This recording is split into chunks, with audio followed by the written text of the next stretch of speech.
Let's start.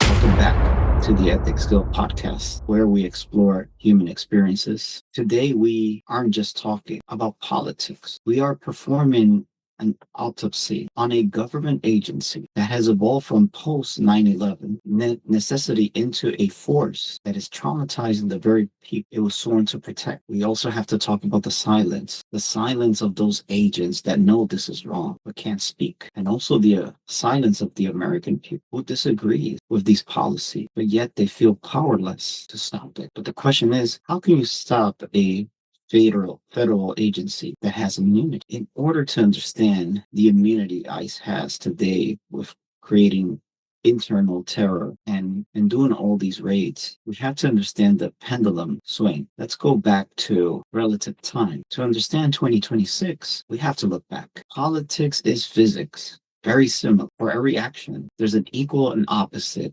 reaction. And let's look at what happened under the Biden administration. We saw outstanding record numbers of border encounters, thousands of people crossing the U.S. border, coming from different countries, all from Latin America, escaping the horrors and terrors and poverty of their country, escaping dictatorship, perhaps looking for that American dream for some. Or whether you view that as a humanitarian crisis or a policy failure, the perception of an open border created a massive psychological recoil in the country. And I will explain why. Those that crossed the border infiltrated the good and the bad. And that bad also committed crime in the country, created chaos, uncertainties. And for those that live here, it created the concern and that fear, which is justified. But what did the current administration, how they use that fear to justify the crackdown we see today? Perhaps a very radical decision. Was it the only way to stop crime? One of the things you always hear is we need to regain control. But they didn't close the door.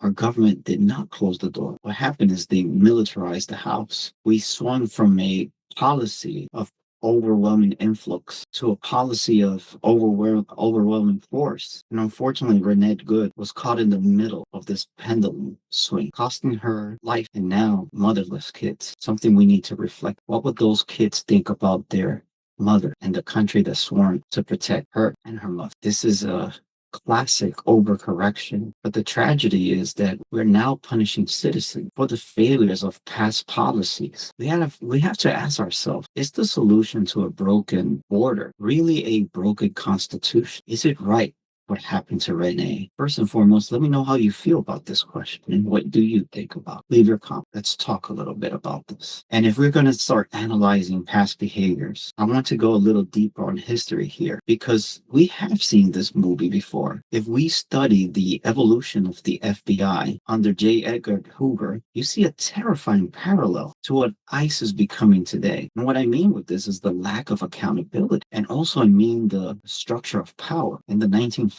and 60s, Hoover turned the FBI into a personal fiefdom. He used the Red Scare. He used communism, the fear of communism, to justify surveillance on Martin Luther King Jr., on activists, on everyday citizens. He created files on everyone that dissented. Today we have replaced the Red Scare with the Migrant Scare. ICE has access to driver licenses, database, facial recognition technology, and utility records. They aren't just tracking immigrants. They are tracking the movement of community. Think about how every person that lives here's privacy has become vulnerable and accessible. Perhaps let's think about if Hoover had all the tools that ICE has today. How much more of a tyrant would he have been? Should ICE get away with all of this as well? And just like Hoover, FBI, they operate with essentially zero oversight. Hoover stayed in power because politicians were afraid of him, because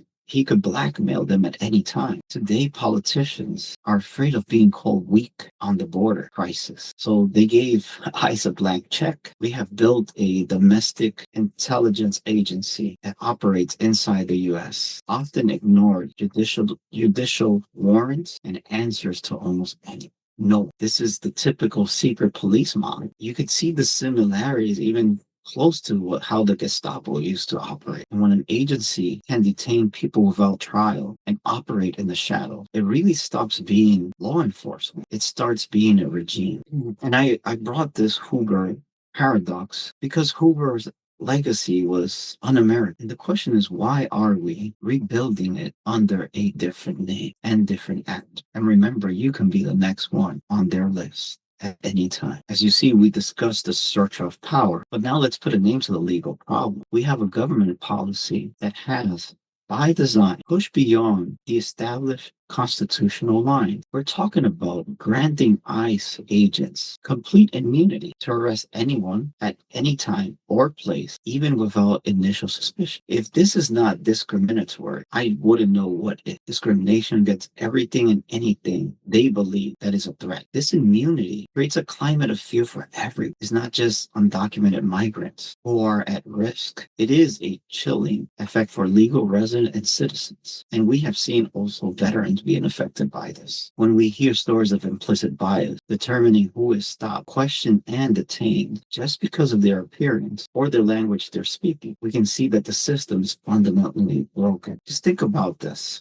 as an example. Let's say you are that person that goes to a laundromat and you're just doing your business, washing your clothes, and suddenly ICE just comes up and you get detained and arrested just because you were doing laundry. Freedom has been violated without you committing any crime. This is a violation of the spirit of the Fourth and Fifth Amendments, the ability for ICE to detain and arrest people without high probable cause, regardless of citizenship status, chips away at the due process and basic constitutional protections meant for all U.S. residents. This approach that ICE is doing reflects the desperate idea that to catch a small population of criminals, the estimated give or take 10%, the government must subject the entire community to pay the price as well. The 90% who are working families are also affected by that severe surveillance. Every day they're also at risk. I have seen reports where we see our war veterans being detained, and not only detained, but being beat up. People that have done more than these ICE agents. They have gone in foreign countries to fight a war for these agents to have the freedom they are abusing today. And this is a tragedy we're living in. This approach is costing, and it's coming with a high cost to U.S. citizens that don't deserve this. What data is showing us is that hundreds of thousands of American-born children have been separated from or placed into foster care because one or both parents were deported or detained. This separation is a profound psychological trauma inflicted directly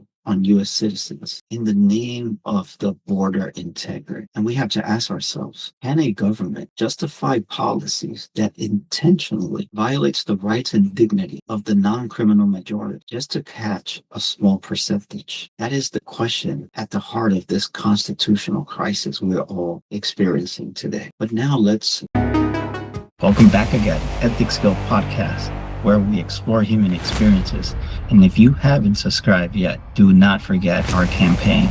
We are committed to transform your subscriptions into pro bono programs for mental health, so you can free somebody's mind from their traumas and help them heal just by subscribing. Very simple, and it costs absolutely nothing. Help us through this campaign, and we just want to pay forward, not only to our viewers, but for those that can't afford mental health services. Just remember, the statistics are real. Only 4 out of 10 Americans can afford mental health services. So help us change that.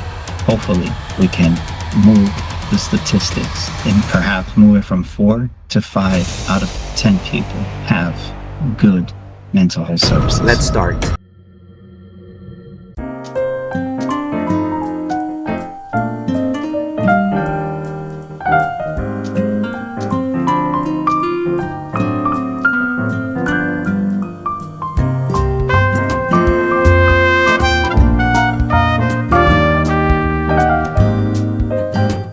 To the success of the Unity Brunch, may we continue moving forward together. Cheers!